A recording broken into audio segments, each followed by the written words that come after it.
All right, welcome back to another end of the month solo episode. I am more nervous about these solo episodes than I am recording with any guest.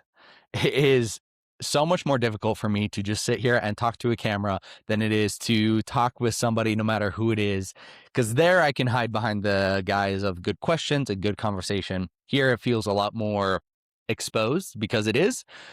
But that's a good thing. I need to improve my ability to articulate and speak and synthesize my thoughts on the fly. And this is overall just good practice. That's the main reason why I'm doing it.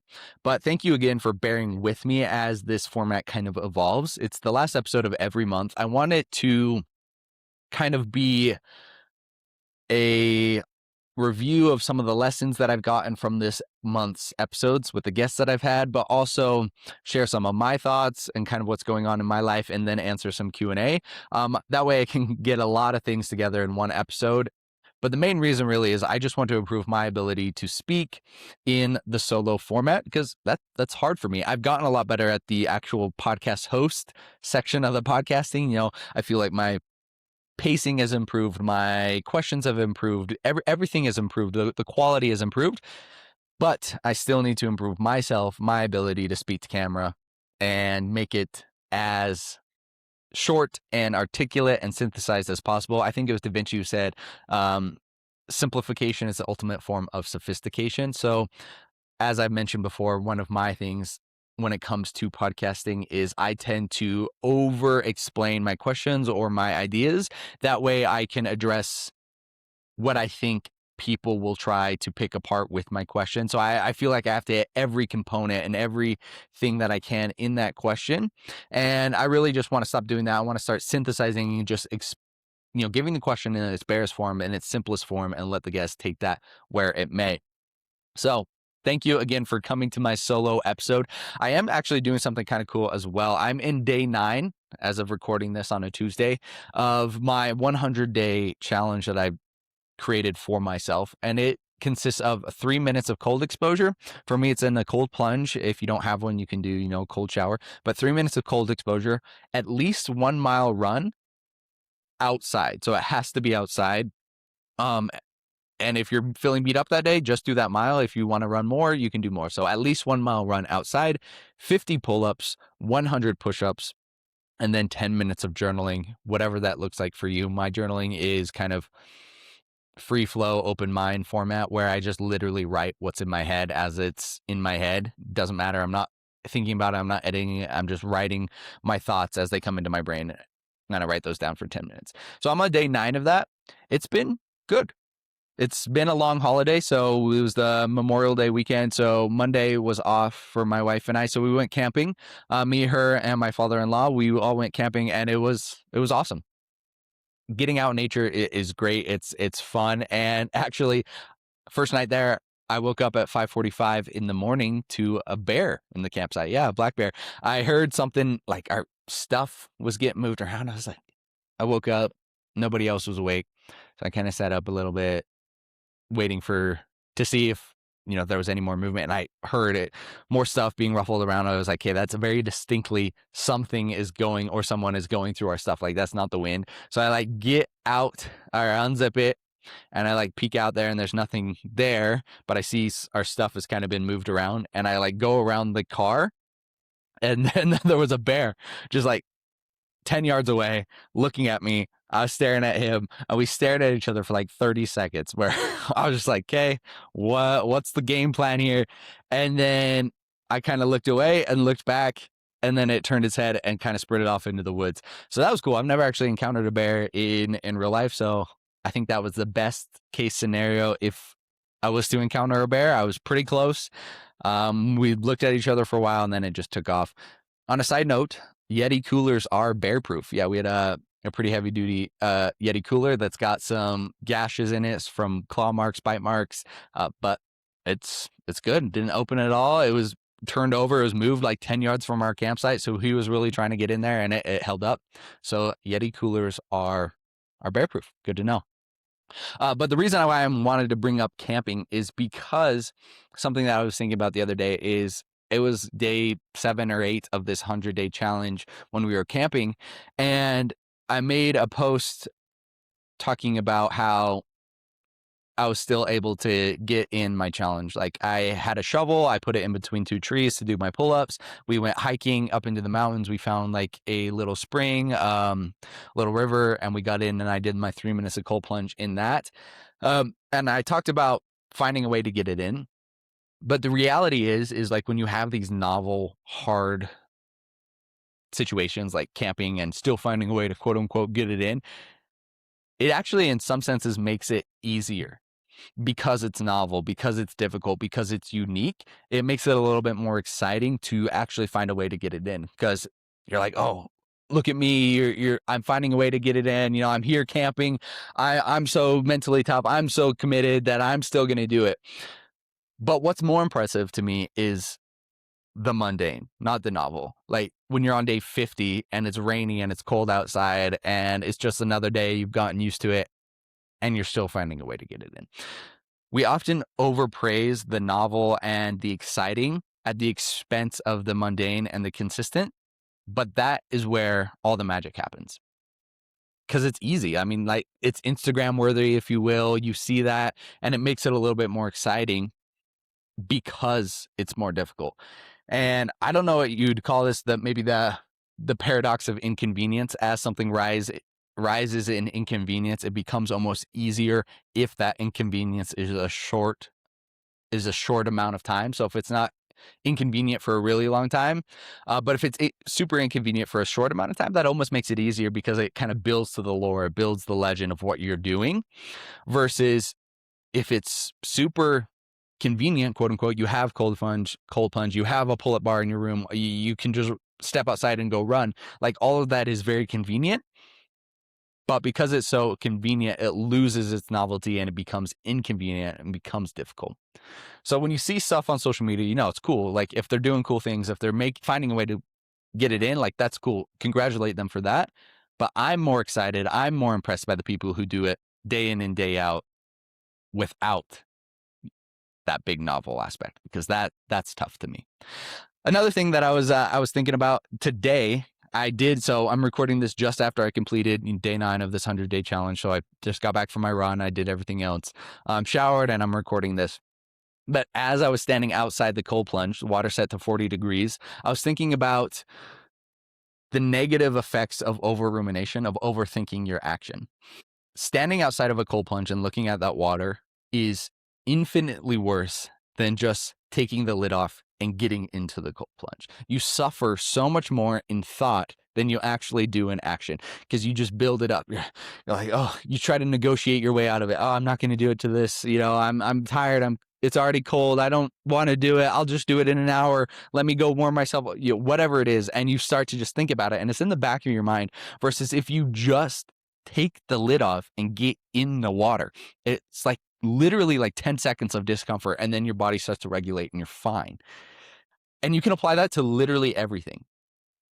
If you want to start this podcast, if you want to create a business, if you want to write a book, if you want to start your own physical challenge, if you want to train for an Ironman or a marathon, whatever it is, the more time that you spend thinking about it, in my opinion, the less you're likely to actually do it, because the rational part of your brain, quote unquote, will start to come up with reasons why you shouldn't. Oh, don't write that book. You don't have anything to say. You don't have the time to do the research. What if your friends and family don't like it? What if it doesn't come of anything? Versus if you just have an idea and implement immediately and iterate on the fly. So start a podcast. All you need is a phone, and then slowly figure out, what's a good microphone, what's a good camera, how do I go about marketing it, or fill in the thing that you want to do and just implement it immediately. The more time you spend thinking about it, the more you suffer and the less likely you are to do it. And that's literally every day with this cold plunge. I don't think about it at this point. It's like a skill that I've started to kind of develop, where it's like my mind kind of just blocks it out until it's time for it to come up. And then I literally just walk up, take the lid off, and get into the water. No thought. Because action, you just want to get it done. That way you can iterate and improve whilst you're doing it. That's my 2 cents on this challenge. So if you guys want to hop in with me, do it with me. Text me, message me, whatever it is. We can be accountability buddies. Like I said, I just finished day 9, so Wednesday will be day 10. Thursday, this will drop and it'll be a day 11. So just hop in. It's 100 days and maybe it'll go longer. I just did a podcast with Crew Mahoney that's not out yet. It'll come out in a couple weeks, but he's on day like almost 2,900 of consecutive days of running at least a mile outside. Like, you don't start these things, these challenges, with the expectation of them going years. You just focus on the day at a time. And for me, I'm committed to 100 days. I'm building that habit of making promises to myself and keeping them. And we'll see what happens from there. Because once you can make promises to yourself, and this is laid out way more in our podcast with Crew, but just a little taste, it's the base for everything else. Like, once you say, this is who I am, this is what I do, and you know yourself and you are the type of person that follows through with it, then you can do pretty much anything, because you know you will. Like, if I say I'm going to create a podcast and I'm going to post 2 episodes every week, like, success is inevitable, because by the bare fact of me showing up and doing it each day, it will continue to grow. So this side note, that episode's coming, but it's a great episode. You guys are going to really, really like it. But speaking of episodes, so first episode of this month was with Brian Sanders, and something that I really liked that he mentioned was camp, no camp. So we talked a lot about nutrition and diet culture and these camps of nutrition: carnivore, vegan, vegetarian, animal-based, blue zone, whatever, fill it in. And we talked about the negative effects of that and why Brian is camp, no camp. Because as soon as you have somebody who makes their identity and is invested in quote unquote being right, like carnivore is the right way to eat, then you are invested in carnivore being the right way to eat. You are more invested in skewing research, skewing data, skewing whatever to fit your narrative, because that is what you've committed to being right and what you say is right. That's why we were talking about the benefit of being in camp, no camp, is I don't care. If more research comes out that says carnivore is great and I should eat carnivore and it doesn't have the negative side effects that other people say it does have, that's awesome. Like, I'll just take that and I'll apply that to my life. Or if it comes in, it's the opposite, I'll take that and apply that to my life. I'm not invested in this camp of nutrition. I'm invested in myself. I'm invested in how it makes me feel. I'm invested in the benefits that I get from eating quality food. And so by that, it allows me to be freed up and not take sides. Like, as soon as you're taking sides with anything, I don't know, man. It loses credibility and validity with me. I think you've got to be a little bit more, particularly with nutrition, you need to be a little bit more fluid with it, because people are different, bodies are different. How we tolerate macronutrients, micronutrients are different. People have allergies, they have autoimmune sensitivities. So you have to be a little bit more receptive to different things. And I do think carnivore is a fantastic way if you were like trying to do like a perfect elimination diet and then add things back in. That way you can see how your body reacts to things. But I'm not invested into anything. So I do a lot of fruits. I do a lot of meats. I try to add in a lot of vegetables, and I try to add in a lot of variety as well. So those have been things that I took away from my conversation with Brian Sanders. Following a similar conversation in a similar line was with Brian McCloskey. We were talking about, again, nutrition, but we talked a lot more about quote unquote non-toxic living. So we talked about air quality. We talked about toxic things like cookware. We talked about furniture, stuff like that. And it's funny, that conversation, my wife listened to that podcast and she took away, her big takeaway was burping the house. So that's something that Brian mentioned. We were talking about how air quality oftentimes is better outside than it is in the home, because there's no airflow. The air just keeps getting recirculated by the air conditioning, and it's contaminated by the buildup of dust, the buildup of, the off-gassing of cooking and furniture and things like that. And so we were talking about the benefits of a high-quality air purifier, but we mentioned that just a fast, easy thing that you can do is opening the windows and getting some new fresh air into it. And he calls it burping the house. So every single day, Maddie comes home and she's like, we need to burp the house. And she opens up all the windows. And it's actually been great. I've noticed it just feels nicer. Like you feel like you're a little bit more exposed to the outside. You're getting that breeze, that crosswind. So I have actually been a big fan of burping the house, but it's just funny. Like Maddie will come home every single day. Oh, we got to burp the house, and she opens those windows. So I'm always so impressed with my guest's ability to just talk for hours at a time. Like here I am 15 minutes in and I'm just having to pause and chug water. My throat gets dry, it gets sore. Apparently I need to talk more. Another guest was with James Ellis. He's a PhD. We talked about the negative effects of loneliness and how prevalent it is in the modern Western world. James refers to loneliness as an epidemic. It's literally bad for your health. It's as dangerous, as bad for you as smoking 15 cigarettes a day, which to me was crazy. And the world is only getting more and more lonely.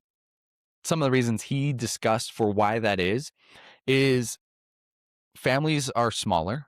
They don't have the large, built-in friendships that come with a large family. But ease of travel has caused people to move away. So usually you're staying next to, in the past, you would stay next to your family. Oftentimes you'd grow up and live in the same town and you'd have your siblings and their spouses and your parents all next to each other. But now with ease of travel and, with work opportunities, people will get up and leave. They'll get up, they'll leave, they'll find new opportunities and move hundreds of miles away from their family. Doing that has caused a drastic increase in loneliness.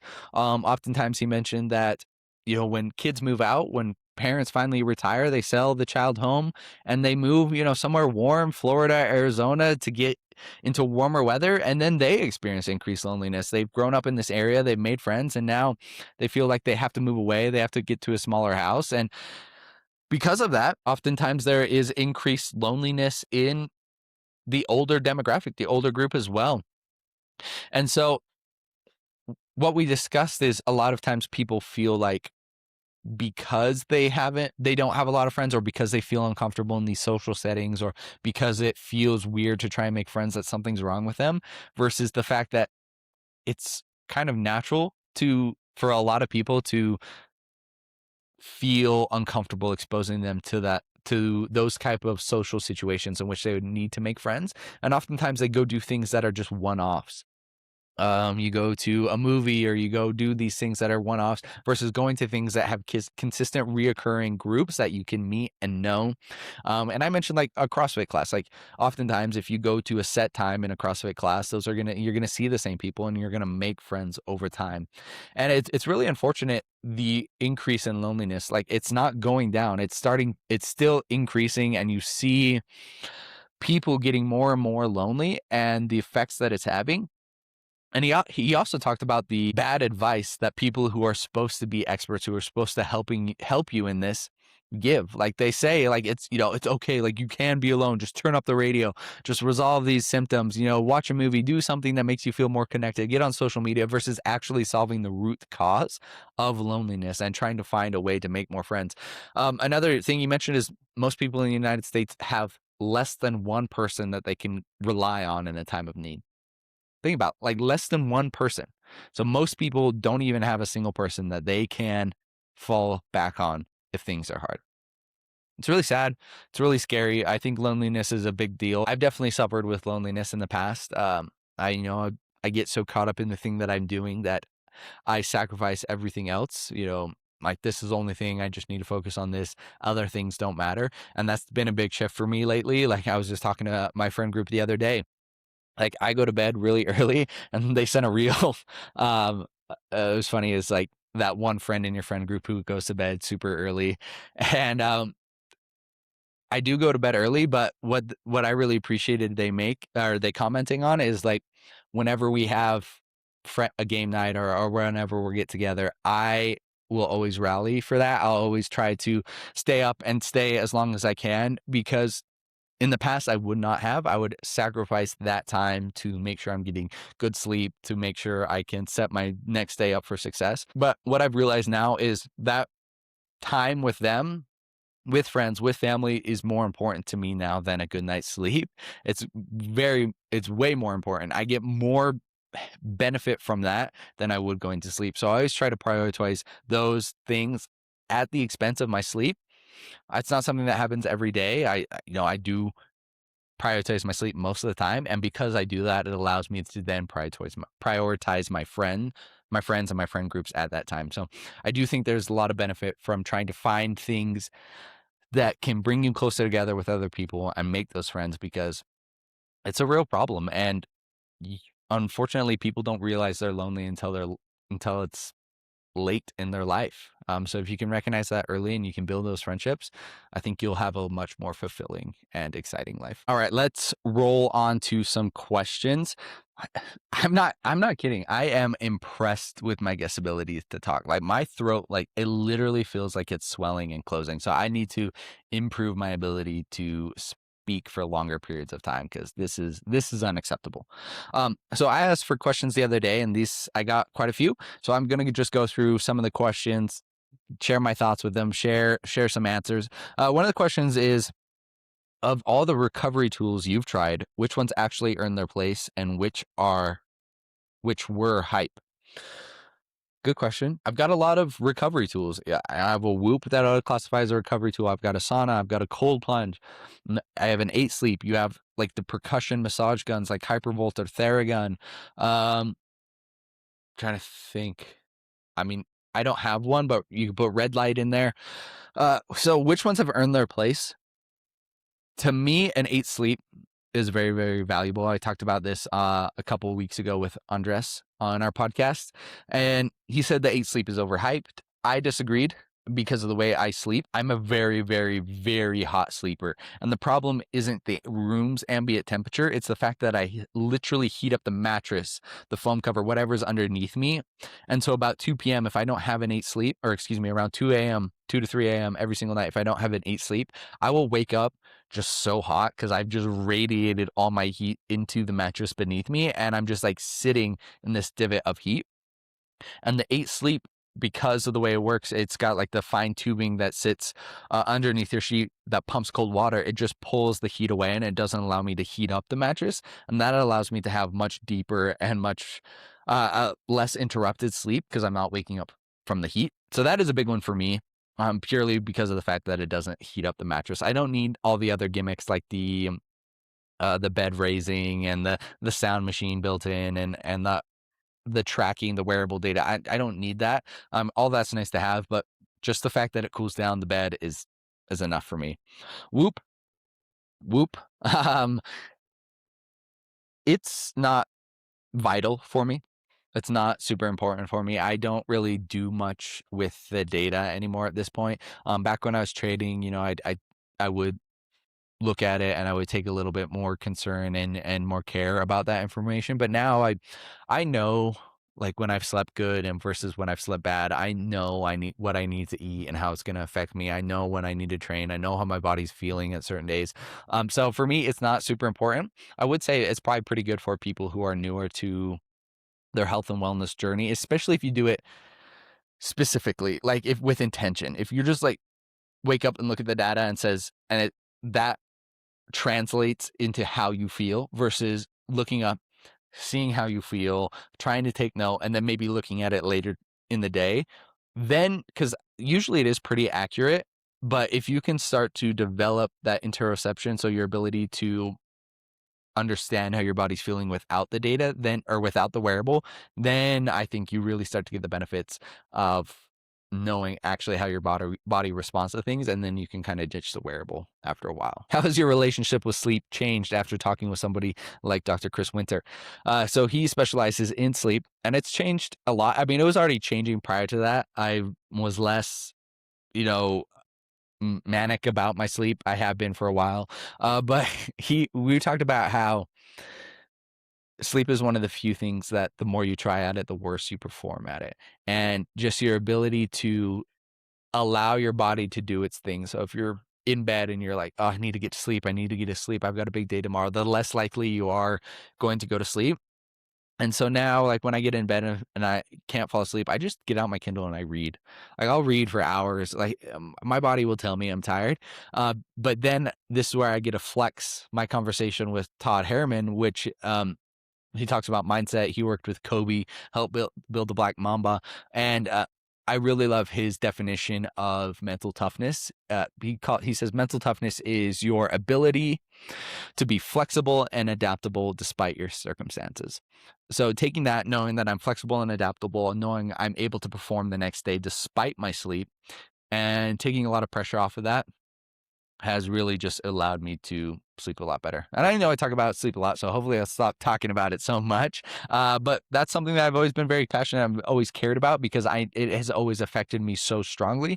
But now I consider myself capable enough and mentally tough enough to not worry about it because I'm going to perform. I'm going to do what I need to do no matter what. What's your best strategy for defogging your mind? Good question. Defogging my mind. I would say just accepting that some days are going to be a little bit more foggy and accepting that my performance may suffer in certain areas because of that, and just allowing myself to just maybe relax a little bit more on that day and know that I'm going to come back stronger the next day if I allow myself to recover a little bit, to sleep more, to eat the right foods, to maybe exercise, maybe not stress about the things that I've been stressing about. I know it's easier to say than do, but so if my brain is fogging, step one is I recognize that and I lower my expectations for myself. I'm human. In the past, I would be like, no, I need to push through this. I need to do this anyway. Now I just kind of lower my expectations. I recognize that the next day will probably be better. If it's not, then the next day will, or something like that. And then I start to assess why. Am I stressed about something, and has it been affecting my sleep? Am I eating poorly, and has my diet changed? Because that for me affects me. Am I not exercising? Again, I've talked about this in the past. Like for me, consistently exercising improves my mood. It improves my output on things. And if it'll ironically be the first thing to go if I have a busy day. But the reality is that by doing that, I'm sacrificing my next day because I am a little bit more irritated. I'm a little bit more groggy or stressed or something like that, and it'll often lead to sacrificing that next day too, and then it builds a habit. So for me, I need to make sure I'm working out, I need to make sure I'm eating right, and then I need to give myself just a little bit of understanding and step back on my capabilities that day and just take it for what it is. It's a signal that maybe something is not right, and trying to address that through the food, through the working out, through the rest, and coming back the next day and hopefully having that be gone. After your conversation with Joel Fuhrman, did anything actually change in how you eat? So Joel Fuhrman was somebody I had on the podcast. He's an MD. He's a published author, and he talks about a lot about nutrition and diet and what we should be eating. And he recommends, or he says the research recommends, the science recommends that less than 5% of our daily calories should be coming from animal food. So basically we should be vegan or vegetarian. Obviously, if you know me, you know I don't eat that way. I eat a lot of animal foods. I eat a lot of eggs. I eat a lot of red meat. I do a lot of animal foods in my diet. I like it. But I actually did change my eating after our conversation with him. I did not decrease my animal foods, but I did increase the variety of plant-based foods in my diet. So I added a lot more greens, a lot more salads. I added beans. I added like a bunch of those mixed veggies, that like organic veggie bags. So I've been trying to add a lot of variety of fruits. We do a lot of oranges, kiwis, blueberries, blackberries, raspberries. We did some melons and cantaloupes. We just trying to add these varieties. That way I can get a wide variety of micronutrients in my diet. So that's been good. Just variety is the spice of life, right? It gives me more things to choose from. But I do like how eating animal foods makes me feel. I like the taste. So I'm still going to continue eating those. Why a podcast? What made you think the world needed another long form interview show? It probably didn't. It definitely didn't. There are plenty of podcasts about long form interview podcasts, but I needed it. I needed something as a creative outlet. I needed something to give back to the world that made me feel like the world was better having me been there that day and having me given something to it than without it. I think we get the world is very much a consumer based place. We consume social media, we consume all this entertainment, we consume videos, we consume books, and very little creating is involved for most people. And so for me, I needed something to create. I needed something to give back to the world, to say like, hey, I was here. This is my whatever. This is my gift back to society, to the world. Even if it only helps one or two people, for me, it helps me. It gives me something. It gives me a sense of pride. It gives me a sense of purpose, having created something that I consider, that I'm proud of, that I consider valuable, that I consider could help people. So maybe the world didn't need another long form show. It for sure didn't, but I needed it, and having that purpose and having that creation has given me so much more fulfillment. And I hope eventually people will see the value. People will see the passion that I have and the joy and how much I care about the listeners' time and my guests and the people that I bring on, because I do really want people to get something out of it. I want it to help people. I know it's titled the Chase Merrill podcast, not because of any egotistical reasons. I make that joke a lot, but because I didn't know who or what I wanted to talk about. All I knew I wanted to talk was to talk to people about things that I was interested in. And that can change. That can be a variety of things. So by just naming it the Chase Merrill podcast, that frees me up to talk to everybody that I find interesting. And I hope by doing that, it can help people in a wide variety of areas. How do you decide who's worth pursuing as a guest and who's not a fit, even if they're famous? Good question. When I first started the podcast, it was just everybody and anybody. I just wanted reps. I just wanted exposure. I wanted growth.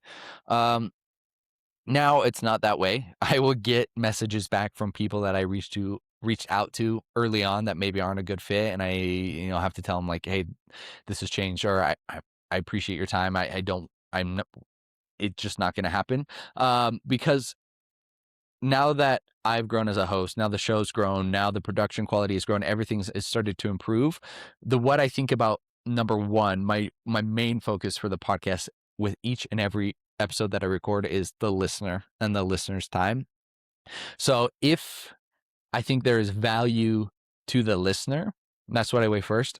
But I weigh that also against my interest in it. If it's somebody that I don't have any interest in, even if there is value, I don't do it because I don't think I'll be able to extract the value at the best of my ability, because I'm not as interested in. So if I'm having a 2-hour conversation with somebody, I don't script questions. I do a lot of research prior, but I'm just engaged in the conversation. So if I'm sitting there listening, I'm engaged. It's something that I'm interested in. And then we can kind of get that back and forth, and questions start to form and value starts to form.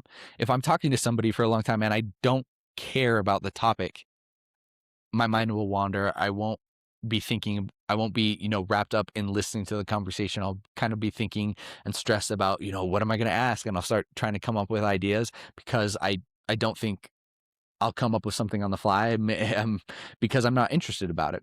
So I weigh the value to the listener against my interest. And it doesn't matter to me whether they have a large connection or a large following or whatever that is, because I wouldn't be proud of the end result, because I don't think it would be up to par with what I want to create.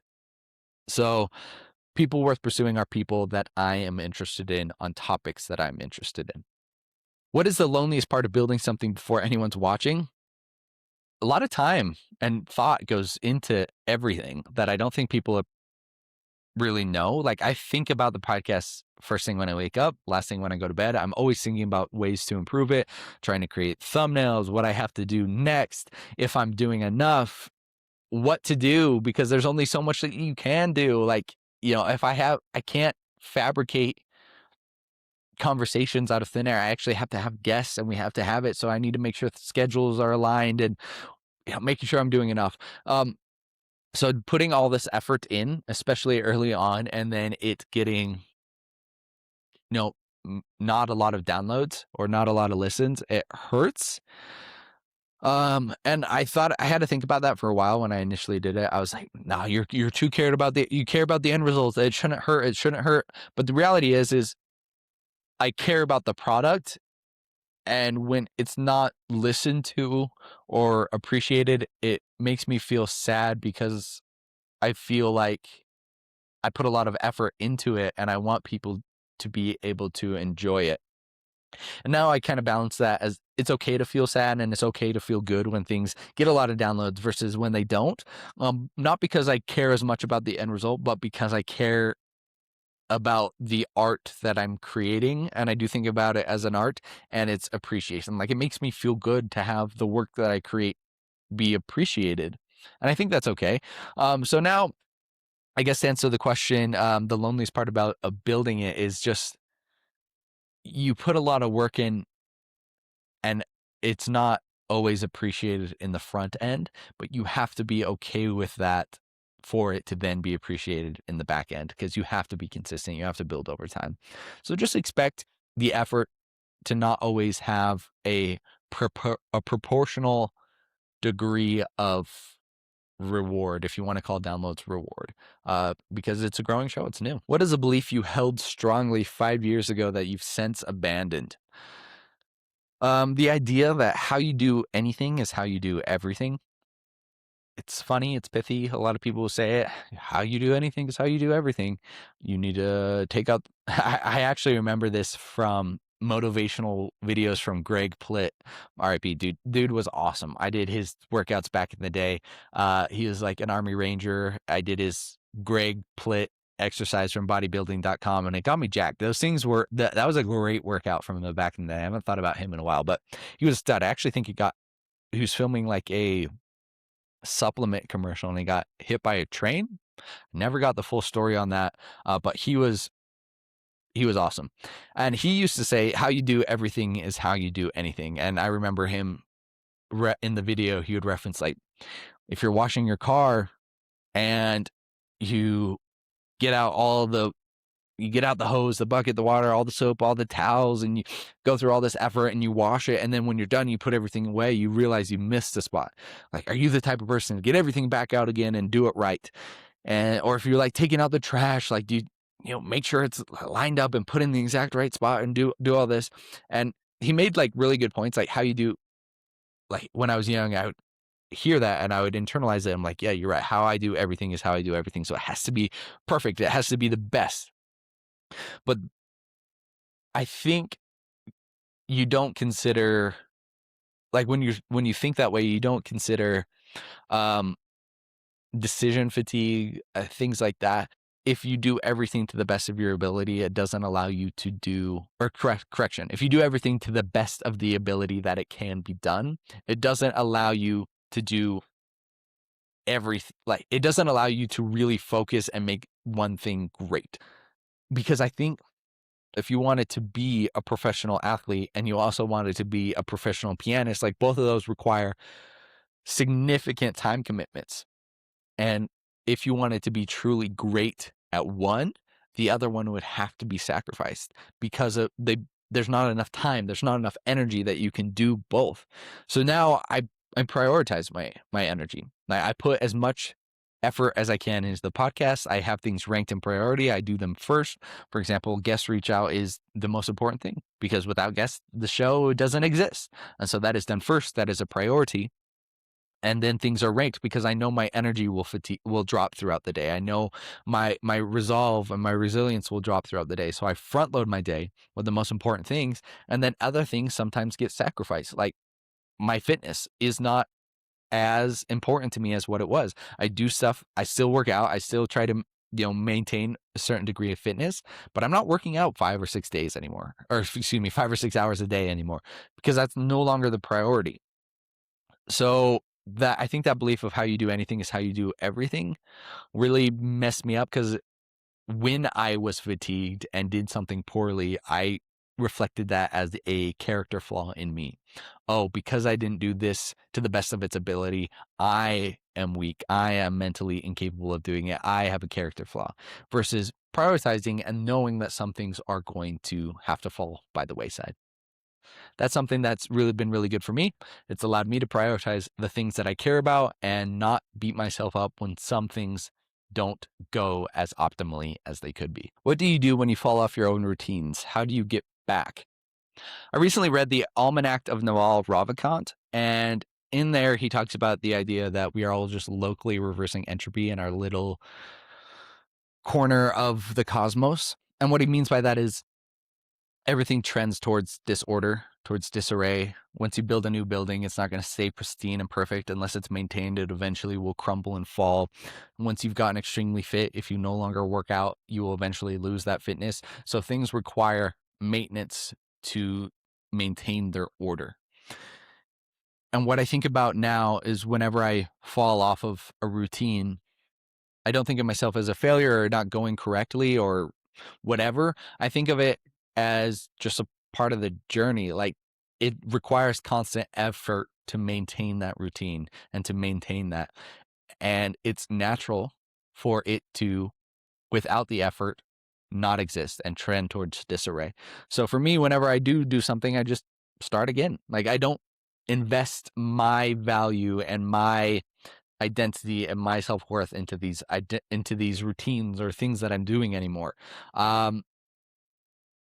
If I miss a day, I miss a day, and I accept that as what it is, and I just start again. Now, that's easier to say than do, especially for me, as somebody who has always tried to optimize things and do them to the best that they can do. By not doing it a day or missing a day or missing a thing, I am by very definition not doing it to the best of its ability. And so in my mind, I just chalk that off as a loss and not like, what's the point? And that's something I've really had to work through. And it takes mental effort. It takes, a conscious application of thought to then just try again, start over. Best book you've read this year and why? Stephen Pressfield's The War of Art. Actually, yeah, I believe I did read that this year.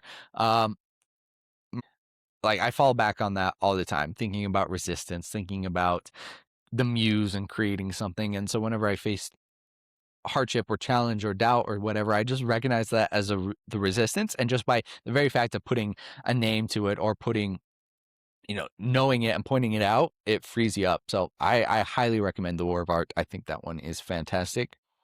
All right, I think that is it for this episode. Sorry if I didn't get to your questions.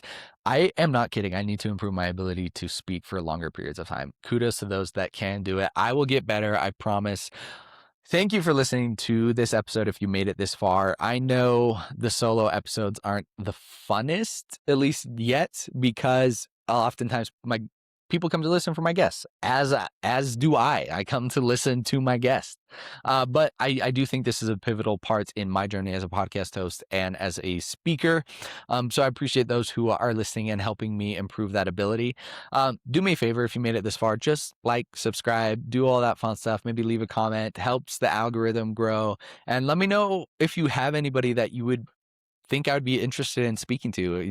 No promises that I'll reach out or bring them on. Like I said, the main priority is value to my listener and my interest in them and their topic. But I am excited and interested in hearing what you guys want to hear, who you want me to talk to. So drop a comment, hit me up on Instagram and let me know.